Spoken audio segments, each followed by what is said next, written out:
Hello guys, ನಮಸ್ಕಾರ ಎಲ್ಲರಿಗೂ. ಎಲ್ಲರೂ ಹೇಗಿದ್ದೀರಾ? ಎಲ್ಲರೂ ಆರಾಮಾಗಿದ್ದೀರಾ ಅಂತ ಅನ್ಕೊಂಡಿದ್ದೀನಿ. ನಾನು ಕೂಡ ಸೂಪರ್ ಆಗಿದ್ದೀನಿ. ಸೊ ಇಷ್ಟು ದಿನ ಸ್ವಲ್ಪ ಕೆಲಸ ಇತ್ತು, ಅದರಿಂದ ವಿಡಿಯೋಸ್ ರೆಗ್ಯುಲರ್ ಆಗಿ ಅಪ್ಲೋಡ್ ಮಾಡೋಕ್ಕಾಗಲಿಲ್ಲ.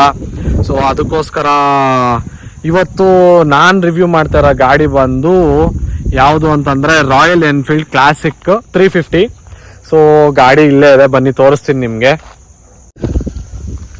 ಆಕ್ಚುಲಾಗಿ ಇದ್ರ ಇಂಜಿನ್ ಕೆಪಾಸಿಟಿ ಬಂದು ನಾರ್ಮಲ್ ಆಗಿ ಕಂಪ್ನಿ ಹೇಳೋದು 350cc ಅಂತ, ಬಟ್ ನಮಗೆ 346cc. ಸೊ ಪವರ್ ಬಂದ್ರೆ 20.7 PS ಪವರ್ನ ಪ್ರೊಡ್ಯೂಸ್ ಮಾಡುತ್ತೆ ಈ ಗಾಡಿ. ಸೊ ಟಾರ್ಕ್ ಬಂದು 28 PS ಟಾರ್ಕ್ ನ ಪ್ರೊಡ್ಯೂಸ್ ಮಾಡುತ್ತೆ. ಮತ್ತೆ ಇದ್ರ ಗಾಡಿ ಟೋಟಲ್ ವೆಯ್ಟ್ ಬಂದು 192 kgs ಇದೆ. ಮತ್ತೆ ಮುಂದೆ ಕೂಡ ಡಿಸ್ಕ್ ಬ್ರೇಕ್ಸ್ ಇದೆ. ಸೊ ಆಕ್ಚುಲಾಗಿ ಇವಾಗ ಬರ್ತಾ ಇರೋ ಗಾಡಿಗಳಲ್ಲೆಲ್ಲನೂ ಬ್ರಾಂಬೋ ಬ್ರೇಕ್ಸ್ ಬರುತ್ತೆ, ಇದು ಬ್ರಾಂಬೋ ಅಲ್ಲ. ಸೊ ಇದು ಬೇರೆ. ಸೊ ಹಿಂದೆ ಕಡೆ ಬಂದು ನಮಗೆ ಡಿಸ್ಕ್ ಬ್ರೇಕ್ ಇಲ್ಲ, ನಾರ್ಮಲ್ ಚೈನ್ ಬ್ರೇಕು. ಸೊ ಆಕ್ಚುಲಾಗಿ ನೋಡಿ, ನಮ್ಮ ರಾಯಲ್ ಎನ್ಫೀಲ್ಡ್ ಅಲ್ಲೆಲ್ಲ ಕಾಸ್ಟ್ ಕಟಿಂಗ್ ಎಲ್ಲಿಂದ ಮಾಡ್ತಾರೆ ಅಂತ, ನಮ್ಗೆ ಹೀರೋ ಹೊಂಡಾ ಎಲ್ಲ ಗಾಡಿಗಳಲ್ಲೂ ಚೈನ್ಸ್ ಪಾಕೆಟ್ಗೆ ಬಾಕ್ಸ್ ಕೊಡ್ತಾರೆ, ಚೈನ್ ಬಾಕ್ಸ್. ಬಟ್ ಇದರಲ್ಲಿ ನಮ್ಮ ರಾಯಲ್ ಎನ್ಫೀಲ್ಡ್ ಅಲ್ಲಿ ಅದೆಲ್ಲ ಕೊಡಲ್ಲ.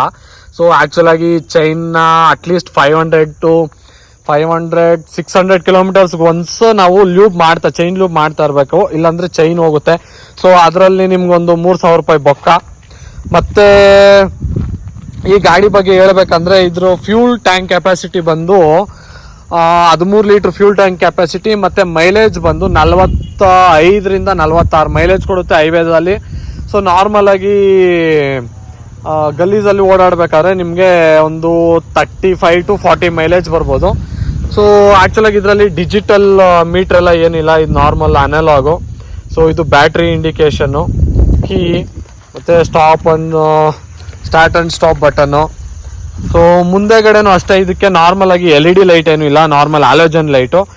ಸೊ ಆಕ್ಚುಲಾಗಿ ಈ ರಾಯಲ್ ಎನ್ಫೀಲ್ಡ್ ಕ್ಲಾಸಿಕ್ಕು 350 2018 ಮಾಡಲು ಬಂದು ಫುಲ್ಲು ಅಲ್ಲಿ ಎಲ್ಲ ಮೆಟಲ್. ಆಕ್ಚುಲಾಗಿ ಇದರಲ್ಲಿ ಏನು ಪ್ಲಾಸ್ಟಿಕ್ ಫೈಬರು ಎಲ್ಲ ಏನಿರೋದಿಲ್ಲ, ಮೆಟಲ್ ಇದ್ರೆ ಇನ್ನೊಂದು ಡಿಸ್ಅಡ್ವಾಂಟೇಜ್ ಏನು ಅಂದರೆ ನೋಡಿ, ಇಲ್ಲಿ ನಿಮಗೆ ಕಾಣಿಸ್ತಾ ಇದೆಯಾ Rust. So this is not Rust free. So ಇದೊಂದು ಮೇನ್ ಪ್ರಾಬ್ಲಮ್ಮು.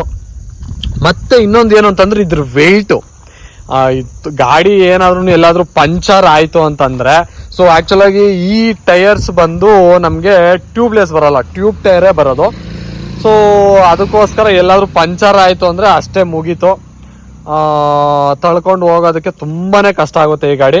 ಮತ್ತು ಇನ್ನೊಂದು ಇದು ಪ್ಲಸ್ ಪಾಯಿಂಟ್ ಏನು ಅಂದರೆ ಇದರಲ್ಲಿ ಕಿಕ್ ಸ್ಟಾರ್ಟ್ನ ಕೊಟ್ಟಿದ್ದಾರೆ. ಸೊ ನಾರ್ಮಲ್ ಆಗಿ ಇವಾಗ ಬರ್ತಾ ಇರೋ ರೀಬಾರ್ನ್ ಇಂಜಿನಲ್ಲೆಲ್ಲ ಕಿಕ್ ಸ್ಟಾರ್ಟ್ ಇಲ್ಲ, ಇದರಲ್ಲಿ ಆ್ಯಕ್ಚುಲಾಗಿ ಕಿಕ್ ಸ್ಟಾರ್ಟ್ ಇದೆ. ಸೊ ಅದೊಂದು ಅಡ್ವಾಂಟೇಜ್ ಅಂತ ಹೇಳ್ಬೋದು. ಮತ್ತು ಇನ್ನೊಂದು ಇವಾಗೆಲ್ಲ ಸ್ವಲ್ಪ ಏನು ಅಂತಂದರೆ ಕ್ವಾಲಿಟಿ ಕಡಿಮೆ ಮಾಡ್ಬಿಟ್ಟಿದ್ದಾರೆ ರಾಯಲ್ ಎನ್ಫೀಲ್ಡಲ್ಲಿ. ಸೊ ಇವಾಗೆಲ್ಲ ಏನು ಅಂತಂದರೆ ರಾಯಲ್ ಎನ್ಫೀಲ್ಡಲ್ಲಿ ತುಂಬ ಕ್ವಾಲಿಟಿನ ಕಡಿಮೆ ಮಾಡ್ಬಿಟ್ಟಿದ್ದಾರೆ. ಮತ್ತು ಲೈಕ್ ಕಾಸ್ಟ್ ಕಟಿಂಗ್ ತುಂಬ ಮಾಡ್ಬಿಟ್ಟಿದ್ದಾರೆ.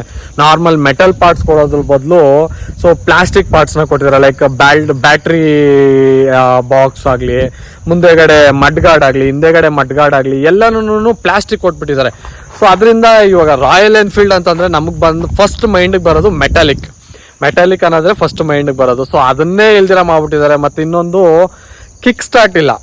ಇವಾಗ ಬರ್ತಾರೋ ಯಾವುದೇ ಗಾಡಿಗಳಲ್ಲಿ ರಾಯಲ್ ಎನ್ಫೀಲ್ಡಲ್ಲಿ ಕಿಕ್ ಸ್ಟಾರ್ಟ್ ಇಲ್ಲ. ಸೊ ನಾರ್ಮಲ್ ಆಗಿ ಬರೀ ಶೆಲ್ಫ್ ಸ್ಟಾರ್ಟ್ ಮಾತ್ರನೇ. ಏನಾದರೂ ಗಾಡಿ ಬ್ಯಾಟ್ರಿ ಡೆಡ್ ಆಯ್ತು ಅಂದರೆ ನೀವು ಡೆಡ್ ಆದ್ರಿ ಅಂತ ಲೆಕ್ಕ. ಸೊ ಇನ್ನೊಂದು ಇವಾಗ ಬರ್ತಾ ಇರೋ ಗಾಡಿಯಲ್ಲಿ ಅಡ್ವಾಂಟೇಜ್ ಏನಂದರೆ ಟ್ಯೂಬ್ಲೆಸ್ ಟೈರ್ಸ್ನ ಕೊಡ್ತಾ ಇದ್ದಾರೆ. ಮತ್ತು ಇನ್ನೊಂದು ಇವಾಗ 2024 ರಾಯಲ್ ಎನ್ಫೀಲ್ಡ್ನ ನಾವು ನಮ್ಗೆ ಯಾವ ಕಲರ್ ಬೇಕೋ ಆ ಕಲರ್ನ ನಾವು ಚೂಸ್ ಮಾಡಿಕೊಂಡು ಸೆಲೆಕ್ಟ್ ಮಾಡಿಕೊಂಡು ನಾವು ಅದೇ ಕಲರಲ್ಲಿ ಗಾಡಿನ ತಗೋಬೋದು. ಸೊ ನನ್ನ ಫ್ರೆಂಡ್ ಒಬ್ಬ ತಗೊಂಡಿದ್ದಾನೆ. ಸೊ ಅವನು ಮಿಲ್ಟ್ರಿ ಕಲರ್ನ ತಗೊಂಡಿದ್ದಾನೆ. ಅವನ್ನೇ ಚೂಸ್ ಮಾಡಿ ಯಾವ ಕಲರ್ ಬೇಕೋ ಯಾವ ಥರ ಬೇಕೋ ಅಂತ ಮಾಡಿಫೈ ಮಾಡಿ ತಗೊಂಡಿದ್ದಾನೆ. ಸೊ ಈ ಥರ ಕೂಡ ಇದೆ. ಸೊ ಇದಿಷ್ಟು ನನ್ನ ರಿವ್ಯೂ ರಾಯಲ್ ಎನ್ಫೀಲ್ಡ್ ಕ್ಲಾಸಿಕ್ 350 ಬಗ್ಗೆ guys. So once again very sorry, regular ಆಗಿ ವಿಡಿಯೋಸ್ನ ಅಪ್ಲೋಡ್ ಮಾಡೋಕ್ಕಾಗಲಿಲ್ಲ. ಅಟ್ಲೀಸ್ಟ್ ಇನ್ನು ಮೇಲೆ ರೆಗ್ಯುಲರ್ ಆಗಿ ವಿಡಿಯೋಸ್ನ ಅಪ್ಲೋಡ್ ಮಾಡೋಕ್ಕೆ ಟ್ರೈ ಮಾಡ್ತೀನಿ. ಸೊ ನಿಮ್ಮೆಲ್ಲರ ಸಪೋರ್ಟು ಇದೇ ಥರ ಇರಲಿ ಅಂತ ಕೇಳ್ಕೊಂತ, ಪ್ಲೀಸ್ ಲೈಕ್, ಶೇರ್, ಸಬ್ಸ್ಕ್ರೈಬ್ ಮಾಡಿ. ಸೊ ಇನ್ನು ಮುಂದೆ ನಿಮ್ಗೆ ಒಳ್ಳೊಳ್ಳೆ ಕಂಟೆಂಟ್ ಕೊಡೋದಕ್ಕೆ ಟ್ರೈ ಮಾಡ್ತೀನಿ. Thank you so much guys, thank you so much.